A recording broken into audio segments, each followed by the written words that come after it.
আসসালামু আলাইকুম। সম্মানিত দর্শকবৃন্দ, সকলকে আন্তরিক সালাম, ভালোবাসা এবং শুভকামনা জানাচ্ছি। সেই সাথে আপনাদের সুস্বাস্থ্য এবং দীর্ঘায়ু কামনা করছি। বৈশাখ উপলক্ষে রমনার বটমূল এক নতুন করে সাজানো হচ্ছে। র্যাব পুলিশের যৌথ উদ্যোগে সুন্দরভাবে নিরাপত্তার সাথে সাজানো হচ্ছে। এই যে আমার পিছনে যে বিল্ডিং দেখছেন, ওই বিল্ডিংয়ের যে মাঠ, সেই মাঠে মানুষের এই মাঠটাকে ঘিরে অনেক কৌতূহল, অনেক আনন্দ। প্রত্যেকেই এই রমনার বটমূলে, এই যে বটের গাছ দেখছেন, এই বটমূলে মানুষ মন খুলে কথা বলে, আলাপ করে, আলোচনা করে।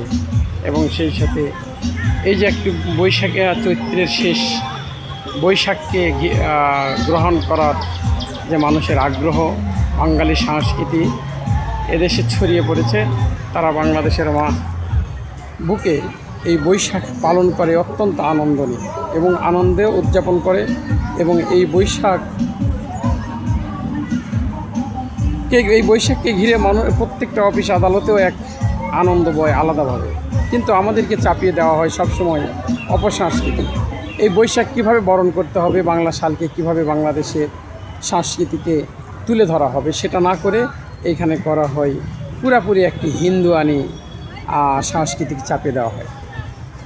মঙ্গল শোভাযাত্রা, তারপরে মূর্তি, এরকম অনেক ধরনের মূর্তি বানায়, পেঁচা বানায় এগুলোকে সেলিব্রেট করা হয়, যেটা আমাদের পরবর্তী প্রজন্ম শিখছে। শুধু সংস্কৃতি মানেই হচ্ছে ভারতীয় আগ্রাসন, সংস্কৃতি মানেই হচ্ছে পেঁচা, সংস্কৃতি মানেই হলো মঙ্গল শোভাযাত্রা। কিন্তু বাংলাদেশের সাংস্কৃতিক মানে তো তা না। সাংস্কৃতিক মানে হচ্ছে মানুষকে গড়ে ওঠার একটি পরিবেশ, কিভাবে সাপোর্ট করবে মানুষ, কিভাবে তার ইতিহাস ঐতিহ্যকে আঁকড়ে ধরবে, কিভাবে মানুষ তাদের দেশকে বিশ্বের বুকে নিজেদের সংস্কৃতিতে তুলে ধরবে, এটা শেখানো উচিত। আপনারা দেখেন, ভারত কখনো অন্যের সংস্কৃতি ধার করে না।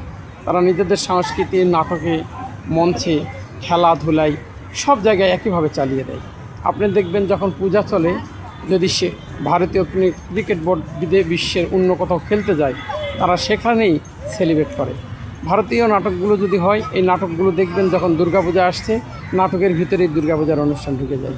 অর্থাৎ তারা ওই দিনগুলোকে যেই অবস্থায় আছে সেই অবস্থায় বিশেষ এপিসোড দিয়ে পালন করে।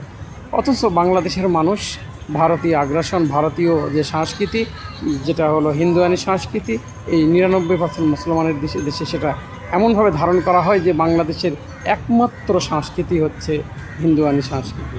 আমরা সকল ধর্মের লোক একসাথে বাস করতে চাই, সকলের সংস্কৃতিকে সম্মান করতে চাই, সকলে একে অপরকে নিজেদের ধর্ম আঁকড়ে ধরবে এবং সব জায়গায় নিজেদেরটাই নিজেরা তুলে ধরবে। কিন্তু আমাদের এখানে দেখা যায় মুসলমানেরা অন্য ধর্ম খুব ভালোবাসে, আর নিজেদের ধর্মকে তারা অবজ্ঞা করে, তাচ্ছিল্য করে।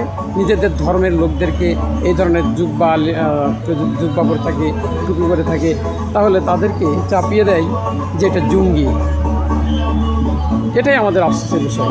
তাই এই সংস্কৃতিকে যেন বাংলাদেশের মানুষের যেটা আকাঙ্ক্ষা, সে আকাঙ্ক্ষার ভিত্তিতে যেন এই সংস্কৃতিকে তুলে ধরা হয়, আমরা বর্তমান সরকারকে সেটাই অনুরোধ করব।